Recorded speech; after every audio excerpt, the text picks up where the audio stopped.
Hello guys, ഇന്നൊരു travel ബ്ലോഗാണ്. വരംകൊല്ല വർക്കിലേക്കാണ് നമ്മൾ പോകുന്നത്. നമ്മൾ നേരത്തെ ഓൾറെഡി അവിടെ റൂമൊക്കെ ബുക്ക് ചെയ്തിട്ടുണ്ടായിരുന്നു. അങ്ങനെ അവിടെ ചെന്ന് ഞങ്ങൾ ചെറുതായിട്ട് ചില്ലടിച്ചു. രാവിലെ നമ്മൾ ബ്രേക്ക്ഫാസ്റ്റ് കഴിക്കാനായിട്ട് അവിടെ അടുത്തുള്ളൊരു കടയിലാണ് കയറിയത്. നല്ല ഷോപ്പായിരുന്നു. നേരെ വർക്കലയിൽ ചെന്ന് അവിടെ പാർക്കിങ്ങിന് ഇഷ്ടം പോലെ സ്ഥലമുണ്ട്. വണ്ടിയൊക്കെ പാർക്ക് ചെയ്ത് നേരെ വർക്കല ക്ലിഫിൻ്റെ സൈഡിലൂടെ ഇങ്ങനെ നടക്കുകയാണ്. സീസണായി തുടങ്ങിയിട്ടേ ഉള്ളൂ. എങ്കിൽ തന്നെ നല്ല രീതിയിലുള്ള തിരക്ക് ഉണ്ടായിരുന്നു അവിടെ. കൂടുതലായിട്ടും ഫോറിനേഴ്സും മറ്റ് സംസ്ഥാനക്കാരുമായിരുന്നു. മലയാളികൾ വളരെ കുറവായിരുന്നു അവിടെ. നടന്നു പോകുന്ന സൈഡിൽ ഫുൾ ഷോപ്പുകളാണ്. ഡ്രസ്സും ആക്സസറീസും കോസ്മെറ്റിക്സും എന്ന് പറഞ്ഞാൽ ഒരുപാട് ഷോപ്പുകളുണ്ട് അവിടെ. അങ്ങനെ കുറേ നേരം അവിടെ കറങ്ങി നടന്നു. ഉച്ചയായപ്പോഴത്തേക്ക് നമ്മൾ ഫുഡ് കഴിക്കാനായിട്ട് ഇറങ്ങി. ഫുഡ് നമ്മൾ പുറത്ത് പോയാണ് കഴിച്ചത്. വർക്കല എത്തുന്നതിന് 2.5 കിലോമീറ്റർ മുന്നേ ചിമ്മിനി റെസ്റ്റോറൻറ്റ് എന്ന് പറയുന്ന ഒരു ഹോട്ടലിൽ പോയാണ് ഫുഡ് കഴിച്ചത്.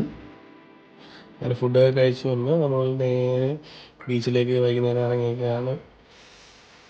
നമ്മൾ വന്നപ്പോഴത്തേക്കും കുറച്ചൊന്നും താമസിച്ചു. ലൈറ്റൊക്കെ ചെറുതായിട്ട് പോയി തുടങ്ങിയിട്ടുണ്ട്. പിന്നെ ബീച്ചിൻ്റെ സൈഡിലുള്ളൊരു ചെറിയൊരു വാക്ക് പോയി നടക്കുന്നതിനിടയിൽ കടൽപ്പാമ്പ്, കണവ, ബൗ ഫിഷ് അങ്ങനെ കുറച്ച് സാധനങ്ങൾ കടലിൽ നിന്ന് കരക്കിരിഞ്ഞ് കിടപ്പുണ്ട്. ഒരുപാട് ആൾക്കാർ ഫോട്ടോഷൂട്ടും കാര്യങ്ങളെല്ലാം നടത്തുന്നുണ്ട്.